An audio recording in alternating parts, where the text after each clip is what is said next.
আসসালামু আলাইকুম। এইচএসসি 2026 এই ভিডিওতে আমরা আলোচনা করব তোমাদের পাশের পদ্ধতিটা কি, তোমাদের কোন সাবজেক্টে কত পাইতে হবে, কোন বিষয় অর্থাৎ সিকিউতে কত পাইতে হবে, এমসিকিউতে কত পাইতে হবে, ব্যবহারিকে কত পাইতে হবে, তোমরা কম পাইলেও পাস করবা কিনা, দুই সাবজেক্ট মিলে পাস নাকি এক সাবজেক্ট আলাদা করে পাস করা লাগবে, বিস্তারিত সকল বিষয়ে ভিডিওতে আলোচনা করব।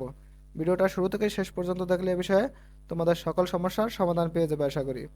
দেখো, বাংলা প্রথম পত্রের ক্ষেত্রে অবশ্যই তোমাকে এমসিকিউতে 10 পাইতে হবে, ঠিক আছে, এবং সিকিউতে 23।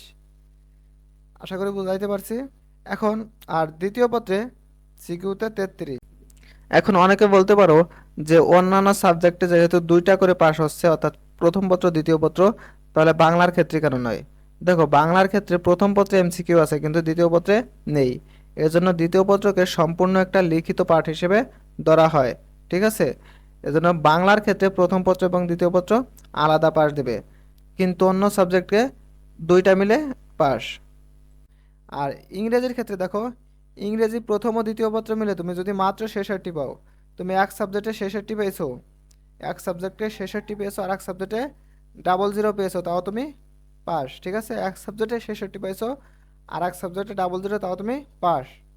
আইসিটির ক্ষেত্রে দেখো, তোমার সৃজনশীল প্রশ্ন হচ্ছে 50 এবং বহু নির্বাচনী 25 এবং প্র্যাকটিক্যাল 25, তাই না? এই সৃজনশীলের মধ্যে তুমি মাত্র 16 পাইতে হবে, সৃজনশীলের মধ্যে তোমার পাইতে হবে 16, এমসিকিউতে পাইতে হবে 8। তবে এবার তোমাদের জন্য একটা প্লাস পয়েন্ট হচ্ছে, তোমরা এমসিকিউতে একটা মার্ক অটো পাচ্ছ, তোমরা 7 পাইলেই পাস করে যাচ্ছ। এমসিকিউতে যেহেতু এক মার্ক অটো পাচ্ছ, তোমরা 7 পেলেই পাস করে যাচ্ছ। এইচএসসি 26-দের জন্য শুধুমাত্র এটা। আর অন্য ক্ষেত্রে এমসিকিউতে 8 পাইতে হবে। আর প্র্যাকটিক্যাল আছে তোমাদের, একটা প্র্যাকটিক্যালে 8 পাইতে হবে। প্র্যাকটিক্যালে অটোমেটিক সবাইকেই 20-25 দিয়ে দেয়, 25-এর মতো সর্বনিম্ন 22 দেয়। এটা নিয়ে সমস্যা নাই। তোমার সিকিউ আর এমসিকিউটা তুমি দেখে নিও, যে সিকিউতে অবশ্যই 16 পাওয়া লাগবে এবং এমসিকিউতে 8 পাওয়া লাগবে, কিন্তু এইচএসসি 26-দের জন্য 7, ঠিক আছে, কারণ তোমরা এক মার্ক অটো পাচ্ছ। পদার্থবিজ্ঞানের ক্ষেত্রে দেখো, পদার্থবিজ্ঞান প্রথম এবং দ্বিতীয় পত্র মিলে তোমার যে সাবজেক্টে দুইটা পত্র আছে, ঠিক আছে, দুইটা পত্র থাকলেই মনে করবা একসাথে পাস, ঠিক আছে, দুইটা পত্র থাকলেই একসাথে পাস। দেখো, তোমার টোটালে পরীক্ষা হচ্ছে 200 মার্কের, এর মধ্যে 100 হচ্ছে তোমার সিকিউ এবং 50 হচ্ছে এমসিকিউ এবং 50 হচ্ছে প্র্যাকটিক্যাল। এখানে তুমি সিকিউর ক্ষেত্রে 33 পাওয়া লাগবে দুইটা সাবজেক্ট মিলে এবং এমসিকিউর ক্ষেত্রে 16।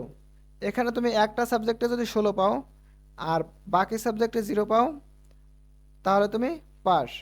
অর্থাৎ এই দুইটা সাবজেক্টের মার্ক তুমি যদি এক সাবজেক্টে উঠাইতে পারো আর এক সাবজেক্টে তুমি হাজিরা দিয়ে আসলেই তুমি পাস হয়ে যাবা। আশা করি বুঝাইতে পারছি যে দুইটা সাবজেক্ট মিলে তোমরা পাস, ঠিক আছে। দেখো, যেগুলো প্র্যাকটিক্যাল আছে সেগুলোর ক্ষেত্রে একই নিয়ম, তাই এগুলা বিস্তারিত আলাদা দেখাচ্ছি না।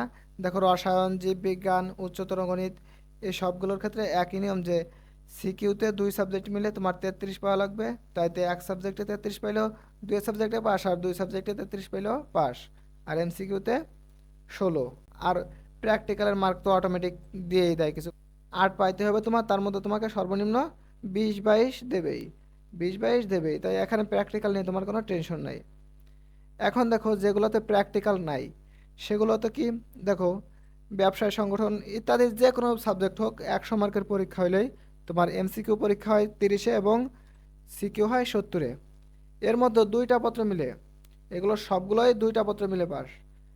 সিকিউতে তোমার 46 পাওয়া লাগবে, সিকিউতে এক সাবজেক্টে যদি 46 পাও তুমি, তাহলে দুই সাবজেক্টেই তুমি পাস। আশা করি বুঝাইতে পারছি যে দুই সাবজেক্টে মিলে তুমি 46 পাওয়া লাগবে। এখানে যদি এক সাবজেক্টেও তুমি 46 পেয়ে যাও, তাও তুমি দুই সাবজেক্টে পাস। আর এমসিকিউতে এক সাবজেক্টে তোমার 20টা ঠিক হয়েছে আর এক সাবজেক্টে একটাও হয়নি, তাও তুমি পাস। টোটালে তোমার দুই সাবজেক্ট মিলে 66 হওয়া লাগবে, এর মধ্যে সিকিউতে 46 এবং এমসিকিউতে 20। আশা করি বুঝাইতে পারছি। হিসাব বিজ্ঞান, ফিনান্স, ব্যাংকিং ও বীমা, তারপরে তোমার উৎপাদন ব্যবস্থাপনা, বিপণন, ইতিহাস, ইসলামের ইতিহাস ও সংস্কৃতি, তারপরে পৌরনীতি ও সুশাসন, সমাজবিজ্ঞান, সমাজকর্ম ইত্যাদি যতগুলো সাবজেক্ট আছে, অর্থনীতি, যতগুলো সাবজেক্ট আছে 100 মার্কের, এই একই নিয়ম, ঠিক আছে। এরপরে দেখো লাস্টে ভূগোল ও পরিবেশ, এটা একটা সাবজেক্ট আছে, এটা 75 মার্কের এক্সাম হয় আর 25 হয় প্র্যাকটিক্যালে। এখানে দেখো তোমার সিকিউতে 33 পাওয়া লাগবে এবং এমসিকিউতে 16 পাওয়া লাগবে, ঠিক আছে। প্রথম পত্র আর দ্বিতীয় পত্রে কোনো আলাদা নাই, ঠিক আছে, দুই পত্র মিলে একসাথে পাস। তোমার এক পত্রে যদি তুমি দুই পত্রের সমান মার্ক উঠাইতে পারো তাহলে তুমি দুই পত্রে পাস, আর এক পত্রে ডাবল জিরো পাইলেও। আশা করি বুঝাইতে পারছি। প্রিয় শিক্ষার্থীবৃন্দ, শিক্ষা সম্পর্কিত যে কোনো সঠিক নিউজ সবার আগে পেতে অবশ্যই আমাদের চ্যানেলটা সাবস্ক্রাইব করে রাখবে এবং ফেসবুক থেকে দেখলে অবশ্যই ফলো দিয়ে রাখবে। তো ভালো থেকো তোমরা সবাই, আল্লাহ হাফেজ।